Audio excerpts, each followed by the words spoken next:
Item submitted by myself. Adopt resolution number 2025-01 declaring the city to be a non-sanctuary city for illegal immigrants for the prevention of crime. I'll tell you, there's not going to be many more people with more experience than myself dealing with the law enforcement and especially the different layers of it, whether it be federal, all the way down through state. There's multiple federal law enforcement agencies, many different, all the way down through postal inspectors to school cops, and then you go municipal, state, and everything else. And during my 30-year career as a law enforcement officer, I had the occasion to work with, assist, and be assisted by several different law enforcement agencies in many different types of investigations. There are many types of agencies with these focuses depending on their missions. The federal, state, county, and municipal agencies often have resources, strengths, and disadvantages regarding investigative and at times arrest powers, abilities that other agencies may not have. It was very often that we had to call upon each other to fill in gaps that the other ones didn't have, sometimes to facilitate the expediency of the investigation or just to provide manpower and support. There's all kinds of reasons that we'd work together. Often if there was a common mission, there were multi-agency task forces formed to facilitate investigations. Some were such as human trafficking, drug trafficking, counterterrorism. These multi-agency task forces are formed because they are more effective at addressing crime that is affecting our society in a negative manner. Cooperation amongst these agencies serves society best. It's a pretty easy math to do that it's like a chain. And if we take one of those links out for our society, for our city, and whomever else, it weakens that chain to best serve and best provide the law enforcement that is designed for the safety. Our ultimate primary job in this as a council is to make our city as safe as possible. And by making sure that we are not playing the games of non-sanctuary and city, we are going to provide the best safety for our citizens. Plain and simple, it's going to be what's best for Huntington Beach. Huntington Beach first. It's not anything else but making us as safe as possible for everyone who lives within. And some people are saying, no, it's going to attack the migrant community. If there's going to be problems, if there's going to be some of these illegal gangs, these illegal immigrant gangs, it's going to be those communities that they set up and kind of take over and hide and really intimidate and abuse the most. So if anything, this is going to make their community even safer. So I'm going to leave it at that this is in the best interest of our community, Huntington Beach, to make sure that we utilize every facet of law enforcement we can to make it the best place to live, which I believe it is. So with that, I'll move the motion. Mayor, do you mind if I... Please do. I just wanted to cite a few authorities because they're tucked in the resolution, but if the public didn't get a chance to read the resolution, I think it's important to kind of put this more in context. So clearly the federal government's responsibility is immigration enforcement. And what we saw in 2017 or 18, I forget, was a sort of a clash between California's new sanctuary state law and the federal government, because the federal government was basically saying, and this is the Jeff Sessions lawsuit, that the federal government had a right to essentially commandeer local resources, state and local resources, against their will to effectuate federal programs, including immigration enforcement. And the court struck that down and said, no, pursuant to the 10th Amendment, the federal government can't commandeer state and local officials, law enforcement officials, against their will to effectuate federal law programs. However, the sanctuary state law actually goes further, and it impedes or interferes with local law enforcement officials' ability really to comply with federal law where they're required to, and it prevents local agencies from voluntarily complying with federal agencies. So where the 10th Amendment bars the federal government from commandeering state and local law enforcement agents against their will, there really should be nothing that stands in the way from state and local officials from voluntarily cooperating if they think that that provides the best law enforcement practices for their area. But more than that, the sanctuary state law literally interferes with our ability, all of our ability, including your ability, to comply with federal law. And these are federal laws that present federal crimes. I'll give you some examples. So according to the US Department of Justice, and I pulled this from the website today, I've done research before, but I literally wanted to be able to say I pulled it from the Department of Justice website. And this was up there when Biden was in office, President Biden was in office. So harboring. The US Department of Justice website literally says harboring. Section 1324 of that's Title 8, sub A1A3, makes it a federal crime for any person who, knowing or in reckless disregard of the fact that an alien has come to, entered, or remains in the United States in violation of law, conceals, harbors, or shields from detection, or attempts to conceal, harbor, or shield from detection the alien in any place, including any building, which would include a jail cell or a prison, or any means of transportation. That's a federal crime statute right there. And we're obligated to not commit federal crimes. The sanctuary state law in California prevents you, and really causes you to commit a federal crime. Encouraging and inducing, section 1324A1A4 makes it a federal crime for any person who encourages or induces an alien to come to, enter, or reside in the United States, knowing or in reckless disregard of the fact that such coming to, entry, or residence is or will be in violation of federal law. There's also a federal crime for aiding and abetting an illegal immigrant under section 1324A1A5. And then if we jump to 1324A1A, it makes it a federal crime for any person or other entity to hire, recruit, or refer for a fee for employment in the United States an alien, knowing the alien is an unauthorized alien as defined under section 1324. So even hiring, and we know that the state and like Los Angeles, the city of Los Angeles has a program where they proactively seek to hire illegal immigrants, and that's a violation of federal immigration law. Finally, I'll jump to Title 8 USC, section 1373, that says, excuse me, notwithstanding any other provision of federal, state, or local law, a federal, state, or local government entity or official may not prohibit or in any way restrict any government entity or other official from sending to or receiving from the Immigration and Naturalization Service information regarding the citizenship or immigration status, lawful or unlawful, of any individual. So that literally says, basically, you can't have a sanctuary state law because the state can't tell local agents that they can't communicate with federal agents. That's a crime under the Title 8. And just a couple other pieces of information that I think are noteworthy.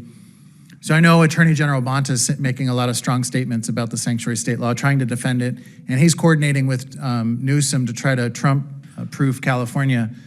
But his very predecessors, so the California Attorney Generals who preceded him in office, published opinions on sanctuary policy.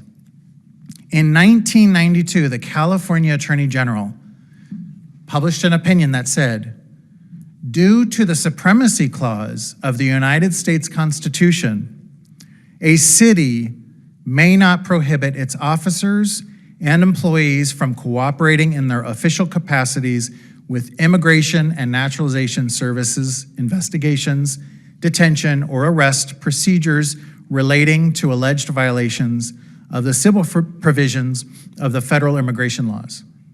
So that's the California General.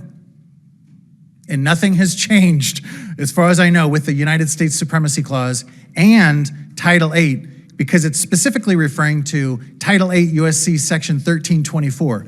The California Attorney General literally analyzed the very same section we're invoking tonight, Title VIII USC Section 1324, and said that that essentially preempts any sanctuary policy, state or local. The Court of Appeal in California has said, where otherwise warranted investigation by local officers leads to evidence of a federal, civil, or criminal violation, the local authority has the right to exchange information with federal authorities. To deny such an exchange is not reasonable and rewards those federal violators fortunate enough to be arrested by local rather than federal officials. And then finally, the California Attorney General also stated that sanctuary ordinances concern a subject matter, immigration, wherein federal power to regulate is exclusive. And that comes from the U.S. Supreme Court in the D. Canas case v. Bica, 1975 case, that's 424 U.S. 351, U.S. Supreme Court case. Federal preemption occurs when the local enactment stands, this quote, stands as an obstacle to the accomplishment and execution of the full purposes and objectives of Congress. Quote, a direct conflict with a federal or state statute or regulation presents a separate and distinct basis for the preemption of the sanctuary ordinance. And that's also the California Attorney General. So every single authority that we looked for, whether it's California Attorney General opinions that were published in the past, Court of Appeal opinions, U.S. Supreme Court opinions, and federal immigration law, all comes down on the side of our local authorities being able to coordinate and cooperate with the federal government to enforce the federal immigration statutes. And every one of those legal authorities stacks against the California sanctuary state law. Thank you. Chad. Oh, he's Chad. Okay, Don, go ahead. I would, Oh, get Chad, go ahead. all right. I'd just like to make I don't some care. remarks. I find it fascinating and really kind of disturbing the way that Sacramento plays word games with laws like SB 54, the so-called Values Act, or this sanctuary law. While they freely are admitting that entering the country illegally is a violation of federal law. This is the supreme law of the land, because let's face it, the U.S. Constitution says so, and they can't rewrite that, although they might like to. But then they turn around and say, well, even though it's a federal crime, we're not going to lift a single finger to enforce it. And just in case there's any cities out there, municipalities willing to lend an offering hand, we want to aim to pass legislation that ties the hands of those local municipalities behind their backs.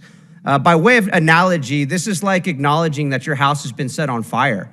And when you have first responders showing up, you refuse not only to offer a helping hand, but then when they want to use your hose, you won't pass them the hose. When they want to perhaps use your water, you say, no, I'm not going to let you use any of my resources, because after all, I pay the water bill around here and I don't want you to use that. And even worse, it's like making a house rule that any family member that gets an idea in their head of maybe trying to help out, we don't want you to help at all either. You're telling them to stand down. And in a sense, that's what SB 54 is. It is a stand down to local municipalities. Don't enforce the law. Don't cooperate. It really is obstruction. And so as a charter city in Huntington Beach, we have the right, we have the responsibility, I think, to do better. Upholding the U.S. Constitution isn't just some abstract idea. This is the oath that we swore to when we took office.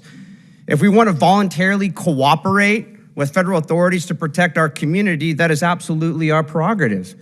And it's just basic common sense. I mean, why wouldn't you want to use every tool available to keep your community safe? And let me say this, if other cities in California want to stick their heads in the sand and allow their communities to become accessible for illegal behavior, that's their choice. But we will not be the magnet that attracts and welcomes lawlessness. Here in Huntington Beach, we want the message to be loud and clear. We prioritize the safety of our citizens over political gamemanship. And finally, I'd like to encourage the other cities to step up, join us, and make it clear that lawlessness has no sanctuary in our cities.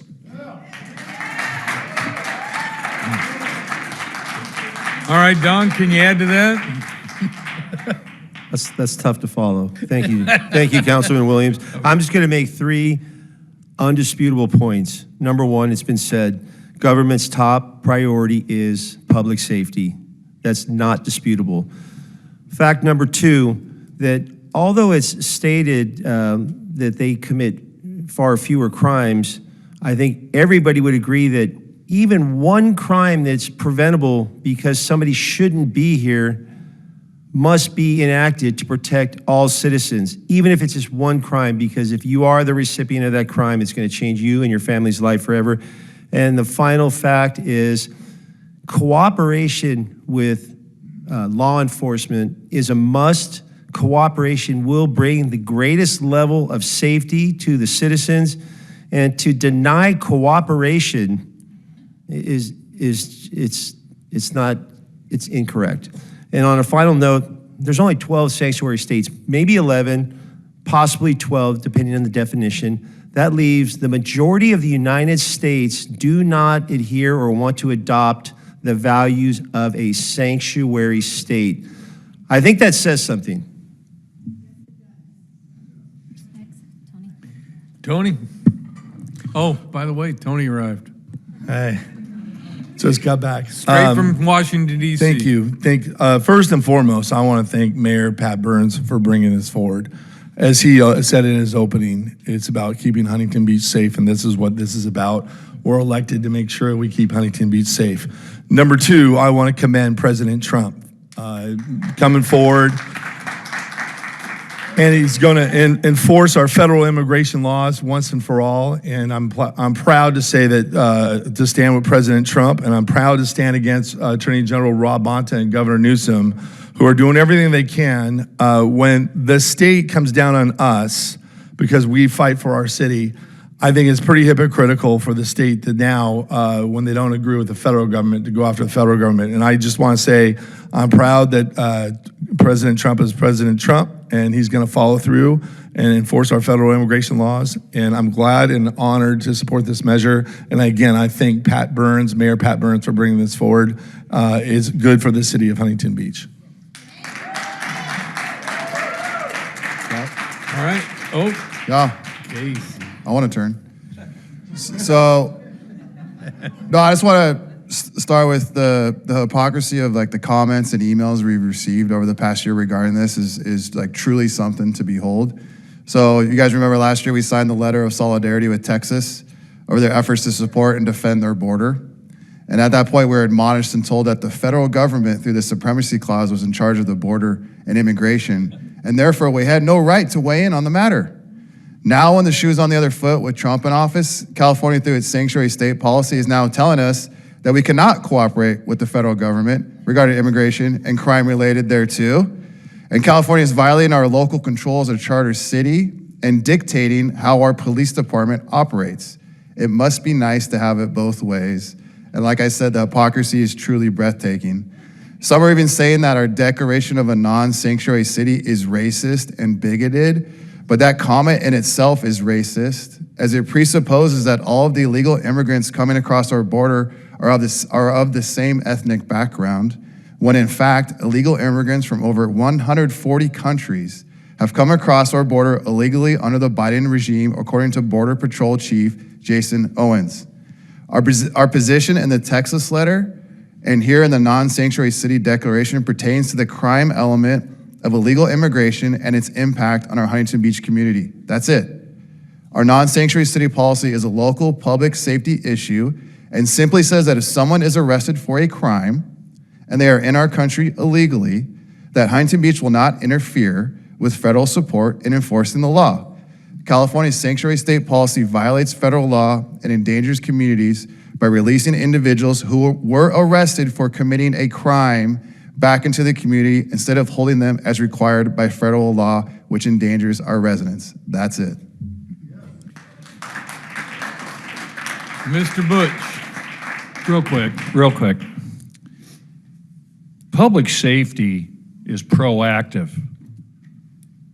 Imagine what would be being talked about here tonight if, say, Laken Riley or Jolene Nungary or Rachel Morin was a resident of Huntington Beach and and each one of them got raped and killed by illegal aliens.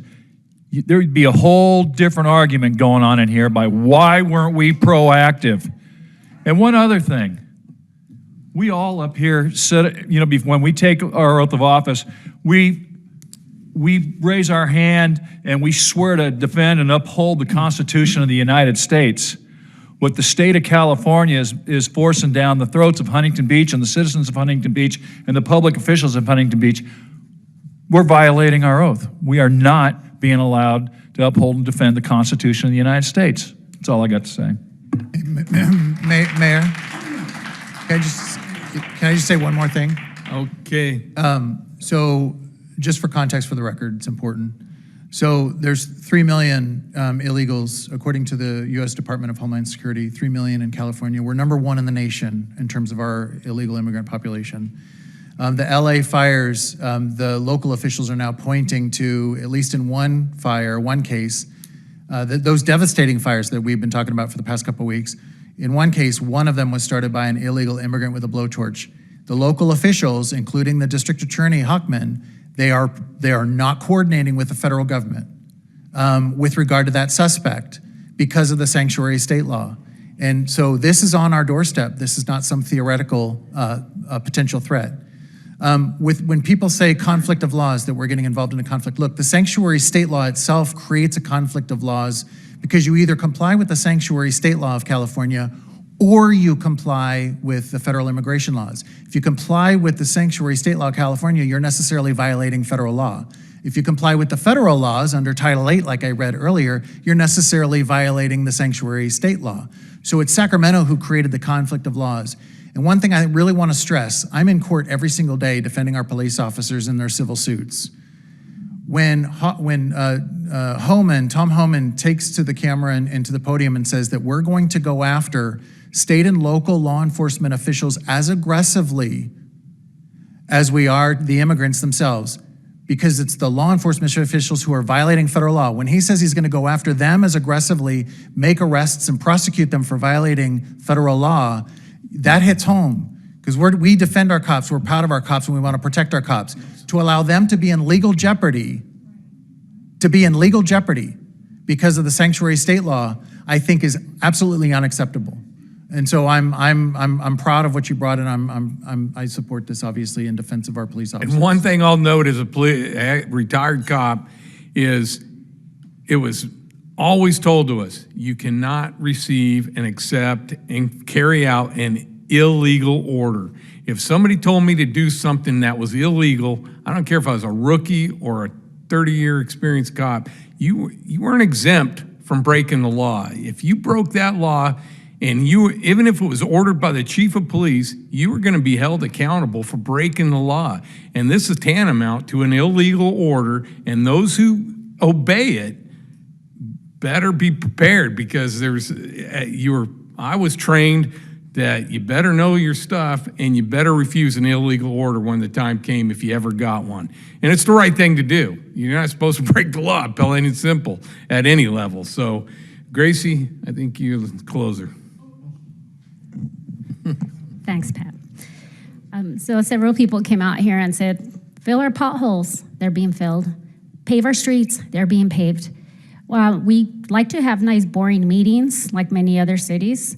However, when we campaign and we promise to protect the residents of Huntington Beach, and unfortunately at this point, we have to protect them from the state, from the governor and from the, thank goodness, former President Biden, because it's no secret that harmful policies that originated in DC and Sacramento, signed into law by Governor Newsom and former President Biden, have created significant challenges and put all California residents at risk.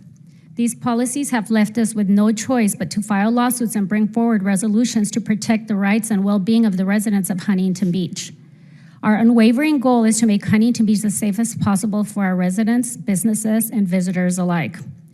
Public safety is the most fundamental responsibility of government. Unfortunately, Californians have been left vulnerable and unprotected. If the governor refuses to fulfill his duty to protect Californians, we will step up and do everything within our power locally to ensure the safety and security of everyone who sets foot in the city of Huntington Beach. I did find it interesting that there was somebody here earlier that spoke and expressed concerns about how Huntington Beach is taking a stand against the state of California, was concerning, yet showed no concern about the state of California blatantly disregarding federal laws. This double standard is not only troubling, but highlights the need for local governments to step in and hold the state accountable when it oversteps its bounds. Our commitment to protecting our community remains unwavering in the face of these contradictions, and we will do everything possible to protect every single person who is within the boundaries of our city. I believe I made the motion. I need a second. Tony seconded it, and can we have a roll call, please? Councilmember Twining, Absolutely, yes. Councilmember Kennedy, Yes. Mayor Pro Tem McKeon, Yes. Mayor Burns, Aye. Councilmember Vandermark, Yes. Councilmember Strickland, Aye. Councilmember Williams. Yes. Motion passes 7-0. Strickland present.